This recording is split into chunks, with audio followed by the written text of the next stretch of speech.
and then was surprised, because as soon as it happened, when bad things happen, generally, you know, your friends, your family come to help you. But when this sort of thing happens, anyone came and helped you. There was people from Subway came down, helped us bucket water out, people off the street. Just people would come in with sandwiches, anything they could. We had pensioners coming in with money because they couldn't physically help and they wanted to do something. So they'd bring in, you know, they'd pool money to help you to do things. We had, yeah, just people, there was one night here we were pulling the lino up, and I looked around the shop and 50% of the people I didn't even know, I've never met before. The rest were clients and friends and family and things like that. But we generally got people that just knew that there was a want, like a need, and they came down and helped us, and it was fantastic.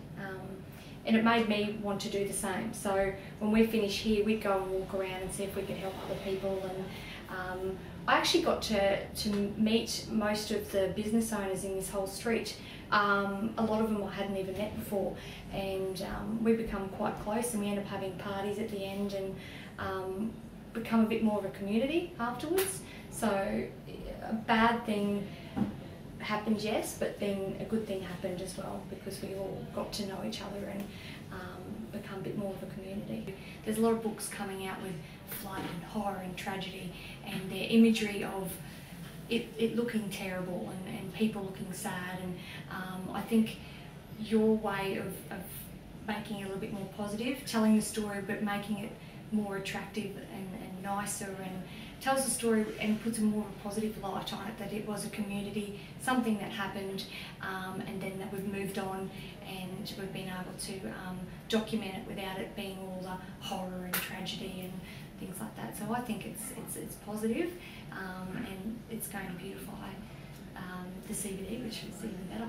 for me as a business. Yeah. We just want to keep moving on from that, do you know what I mean? So it's hard to keep talking about, oh, it was terrible, and yes, it was hard, and but I was lucky because it was my business and it wasn't my home, and a lot of people, like my in-laws, were in Grantham, and they've moved on and they're a lot more positive, and they lost everything. So we're just looking for ways to be positive and move on, and not dwell on how horrible it was, because it was horrible, and it was devastating, but I think it's time to move on and make it just something that happened, and we've moved on from that. Because we did a flood evacuation drill, so we've got sandbags and tarps and things like that, and the SES saw that story, and they were pretty impressed that we're trying to do something to protect our business, bit proactive. So they gave us a little award to say good on you, and Anna Bly came in and gave it to us. Yeah, that was really good. That's a lot I want to show, is that we're we've cleaned up, we're ready to go. Let's keep going. So. Fantastic. Yeah. That's great. It'll be good. Sort of just underneath